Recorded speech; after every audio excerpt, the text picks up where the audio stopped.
Alors, on va me dire que je parle encore d'isekai, mais en l'occurrence, c'est effectivement le modèle d'animé le plus présent sur les plateformes type Crunchy, ADN et Anime Sama.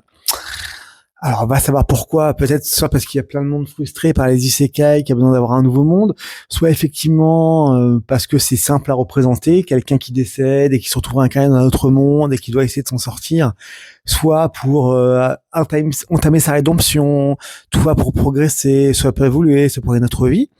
Ça pourrait paraître classique. Dans la plupart des isekai, effectivement, il y a souvent des soucis où effectivement on se dit que le personnage finalement ne grandit pas plus, ne mûrit pas plus que ça et est overcheaté dès le départ. Toutefois, je trouve que c'est un petit peu intéressant de partir sur des isekai qui sont un petit peu surprenants.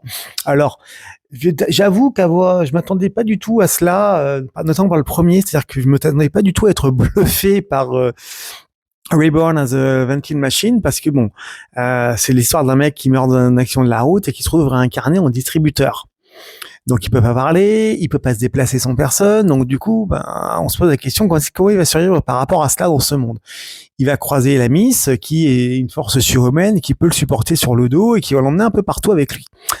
Alors, derrière ce petit côté un petit peu affligeant parfois, il faut voir les petites choses, c'est que on est vraiment on sort vraiment du lot dans cet animé, c'est-à-dire qu'on est vraiment, je pense on a eu plein de réincarnations dans tous genres, mais là, c'était vraiment le comble du comble du comble. Et, aussi surprenant que ça paraisse, je ne vais pas vous vendre cet animé comme l'animé du mois, hein, clairement, ce n'est pas le cas.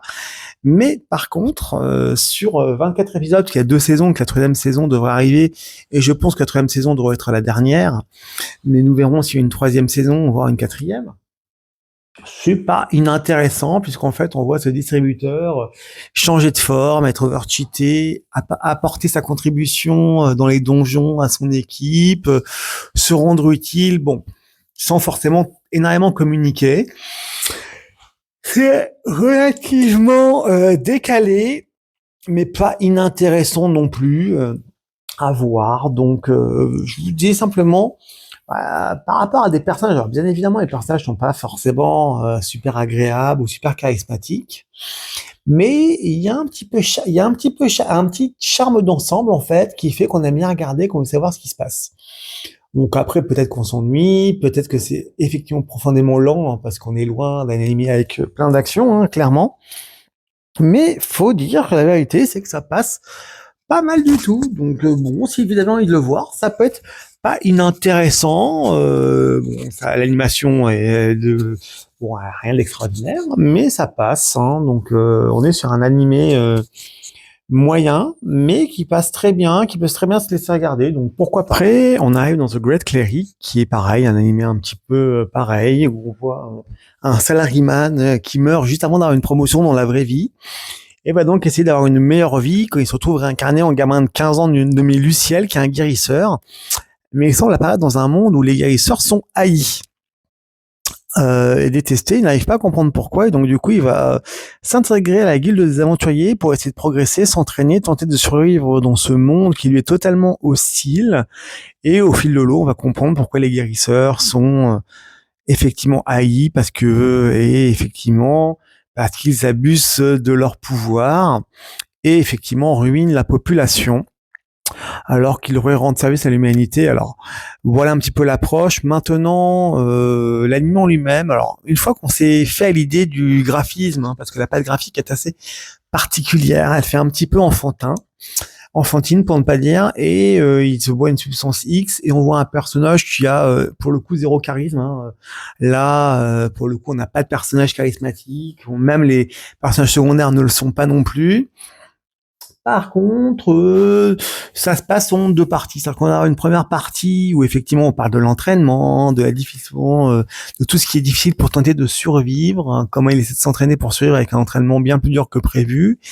Et une deuxième partie un peu plus active où ça bouge un peu plus de combats, un peu plus de donjons assez classiques. Hein. Donc si effectivement vous vous laissez repousser et que les premiers épisodes ne vous convainquent pas, il faut aller jusqu'au 7e épisode pour que ça commence à bouger, ce qui est un peu dommage. Mais effectivement, comprenons l'animé en lui-même, vous pouvez pas avoir 12 épisodes uniquement de baston. Alors, je ne sais pas si une deuxième saison est prévue, hein.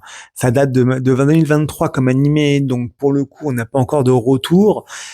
Mais tout comme tous les animés qu'on voit là, comme les précédents que j'ai pu aborder la semaine dernière, Minagra, Clévates, réincarné comme un serviteur. Euh, The Great Cleric, pareil, on a quand même encore pas mal de sources. Donc on a de quoi faire encore une, deux saisons sur Great Cleric, une ou deux saisons sur l'incarné de The Vending Machine. On a aussi de quoi faire sur Clévates et Minagra. Mais effectivement, je pense qu'on aura une troisième saison sur l'un, une deuxième saison sur Great Cleric. Je pense que ça viendra. Alors par contre, quand? Aucune idée. Mais c'est vrai on est plutôt sur Great Cleric, on est plus sur un animé un petit peu. Alors il n'y a pas beaucoup de décors. C'est vraiment assez soft, assez spartiate pour ne pas dire. Mais pour le coup, pareil, c'est pas déplaisant à regarder, c'est pas ennuyeux pour autant, ce qui est pas trop mal. Hein. Après, vous me direz quand on a vu réincarné comme un distributeur, comment on peut s'ennuyer. Hein. Écoutez, si on a survivre à ça, non. Mais après, voilà, deux animés, isekai qui, alors, difficile de dire qu'ils sortent du lot, mais je trouve que c'est des isekai un petit peu, voilà, un petit peu originaux, qui n'étaient pas forcément aussi classiques que l'on peut s'attendre. Ça peut parfois être intéressant de les regarder, d'aller voir un petit peu le reste de ce qui existe en termes de production et d'animation.